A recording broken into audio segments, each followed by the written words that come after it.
What's up guys, Jade, Rainbolt, Doctor of Physical Therapy here, and today I'm going to go over how to improve your frozen shoulder. So frozen shoulder is also known as adhesive capsulitis. So our shoulder has a capsule that goes around this shoulder joint, and what it does is it allows your arm to move in all motions. Well, whenever you have frozen shoulder, this capsule gets tight. So if you think of a sock surrounding your shoulder joint and it getting tight, it doesn't allow the shoulder joint to roll and glide how it's supposed to. So what you commonly see is a limitation most in external rotation, so reaching like to get your seat belt or put on a coat, followed with a limitation of abduction, going overhead to the side, followed by a limitation of internal rotation, reaching behind your back, put on a bra. Adhesive capsulitis, frozen shoulder, can be caused from a lack of motion of your arm. So say you get injured and you aren't moving your arm for a long period of time and then it starts getting stiff and painful. That can cause it. Sometimes it occurs after a stroke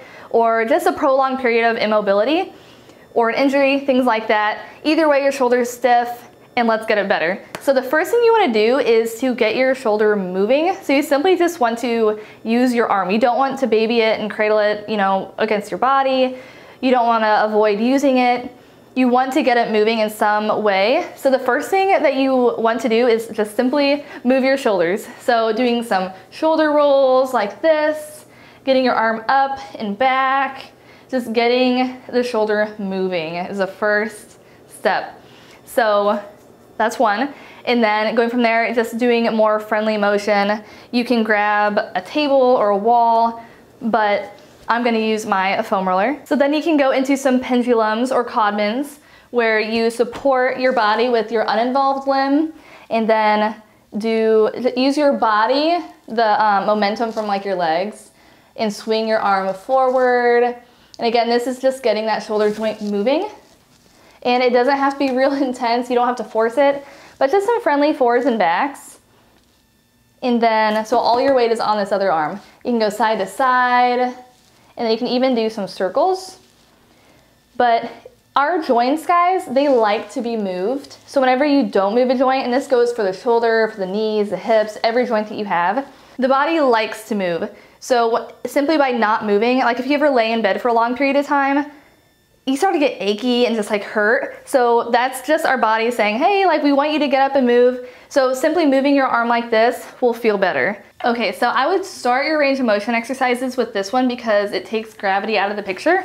But what you're gonna do is grab your broomstick and lay on your back. And your good arm is gonna help your involved arm up. So I'm gonna go up overhead, let gravity help you go a little bit further. Don't let your back arch like that. Try and keep it nice and flat on the ground. And you might get a nice stretch. That feels good. And then come back up. Okay. And then you can go again, like that. And then just let gravity pull your arms back. Give a nice stretch with your shoulders and back down. So we're gonna do more motion exercises. So you wanna utilize the motion that you have and push into a little bit further motion as well. We're gonna do a couple different motions here. So the first one's gonna be overhead, like that. So you can use say this is your good arm and this is your involved arm. Use your good arm to help that broomstick up. So you're getting that overhead motion. And you're just gonna go up and down. You can hold for a couple seconds. You might get a little bit of stretching and that's okay. So you're gonna go forward, so that's into flexion. You can even hold the end and go into abduction. This is away from the body. I'm gonna hold for a couple seconds, so like I feel a stretch there. And then back down. So you can do a lot of different motion exercises with a pole. Like that. And then from there you can go into external rotation where you bend that arm to 90 degrees. Hold the end and then rotate away like that. Make sure you keep your elbow in. You don't want it to flare out or do something crazy like that.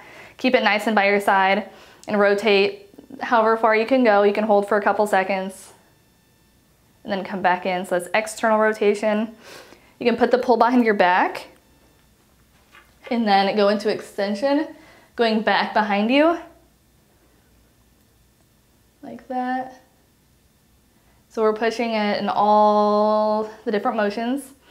And then going from there, you can go into internal rotation, where you hold that pull behind your back, and then with your good arm here, pull up like that. So then your arm is going behind your back. And you can use this by holding a towel too. But since you have the pull, I'm all about ease of exercise. So like so. So that hits a lot of different directions. So the next few are gonna be on the wall. So you're going to face the wall, and it's gonna be a wall slide. So you're gonna put your arm on the wall, and you're gonna face it, and you're gonna go up as far as you can. You can hold that stretch there for even up to 30 seconds or more. You feel a nice pull on your shoulder, and then go down. And then you keep going up. Get a nice stretch, and then back down. So that's part one, but you can even go slightly out so you get more of that abduction. Scaption's about 45 degrees in the middle, and go up like that. Hang out there. Whew. Get a nice stretch in your shoulder. You might feel it underneath. And then back down. So again, we're just trying to push that motion that we do have, and maybe gain a little bit too. Like that, okay? And then you can even go into external rotation here. And you can do this in a doorway or on a wall, where your fingertips are here, keep your elbow by your side, and then rotate away. You'll feel it kind of in the front, but you're rotating into external rotation. So again, you can hold here for about 30 seconds, or you can kind of move in and out, more of a dynamic movement, but both are good. Thank you guys for tuning in, and I will see you in the next video.